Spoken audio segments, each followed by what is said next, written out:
Hey, what's going on, guys? The Langbanger here. So I have another profile, and I wanted to go over FLUFFALs. So this is past Master Rule 5, I guess, April ban list, however you'd like to state this. So I really think that this deck benefited a ton from the new rules. So if you were around back in the day, you were able to just freely drop as many fusions as you want, exceeds, synchros, etc., etc.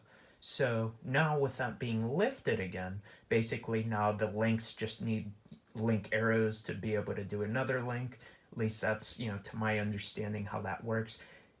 Fusion decks definitely got a big boost. So I'm not saying this deck will top or anything, but it's nice that it's not restricted to having to go into a link monster first and then have arrows pointing down to unlock zones. So that was kind of unfortunate. So my build here, this is essentially go second, go for the kill, or just freeze your opponent's board, pop their board, and then make your own board and then hopefully win. So I don't want to say this is unconventional or anything, but let's just go into it. So you have the 3 dog, you have the 3 bear, you have the 2 penguin, you have 2 wings, you have owl, cats, and then for the edge imps, you have 3 chain and 1 sabers.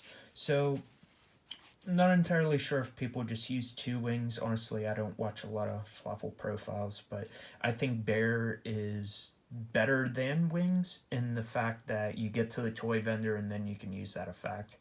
So wings, you can eventually just get that in there. It's really nice that you can just keep on fusing. So, if you do get away to this, you're able to dump it into the grave. So I don't think anything really needs explained there. So certainly, I guess you could use Nibiru.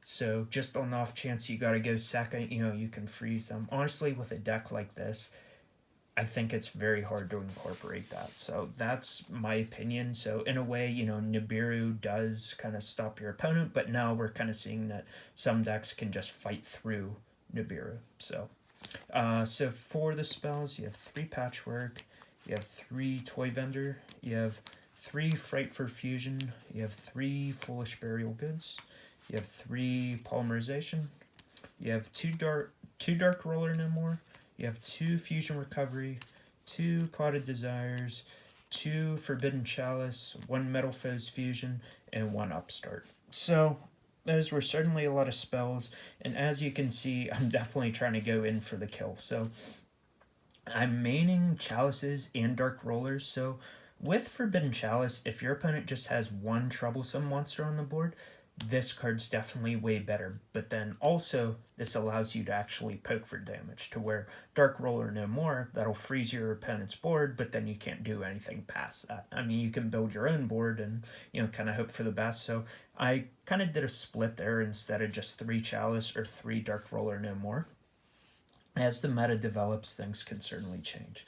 So by using Foolish Burial Goods, you definitely need to use the Metal Phase Fusion. My opinion. That's totally up to you. I mean, it's another upstart goblin. Fusion or goods, certainly, of course, good to send the toy vendor, because if you don't open the dog, or if you summon dog and it gets stopped, you gotta do something to keep pushing. So if you want to cut cards, I mean, I don't even know. Maybe Metal Phase Fusion if you wanted to cut, Upstart if you wanted to add in Called by the Grave, if you want to add maybe Nibiru's. I think Potted Desires is definitely mandatory. It's kind of weird because, you don't want to banish stuff blindly, but if you can just do your combos first and then Desires, that way you have stuff like in the grave, or you got them, out of the deck by searching or drawing or whatever. I don't know, that's kind of, I think, a better move. So something else you could incorporate in this deck, because ideally I am trying to go second with this deck. You can also use Evenly Match as well, but it's another one of those cards to where you can't go in for the kill, but it's certainly really good. It could potentially even be better than Dark Roller no more in what I'm trying to accomplish. So for the extra deck, I guess I consider this budget potentially. I don't even know if this deck can go in the Appaloosa, so maybe someone would use that. I don't own that, of course. So you have 3 Sabertooth, you have 2 Kraken, you have 2 Tiger, you have 1 Wolf, you have 1 Sheep, and then you have the new Nightmare, I think is the name. Yeah, Nightmare.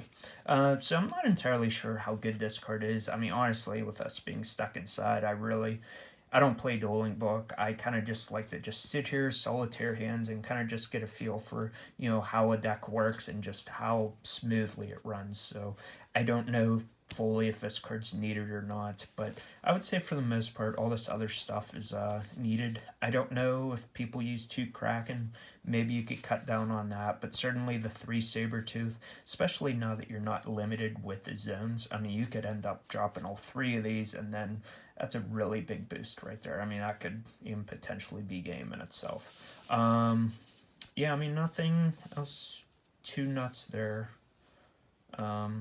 So let's just continue on here. So you have Boral Sword Dragon. Again, we're trying to OTK. I don't know how frequently you'll be able to get into this, but the fact that we're trying to go for the kill, I included that. Then you have Crush Sheep, you have Nightmare Phoenix. Those are the links. You could certainly customize that as you need to. And then I have 2 Exceeds. I have Titanic Galaxy and Naruto. So I do use level 8 fusions. I do use level 6s. I'm using 1 of each.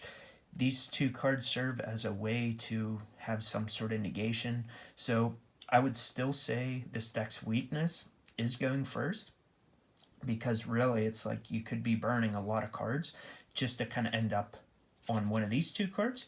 I mean, you could have Fright for a Sheep on the board, which, I mean, the card's not awful, but it's not, you may not be guaranteed to live next turn still.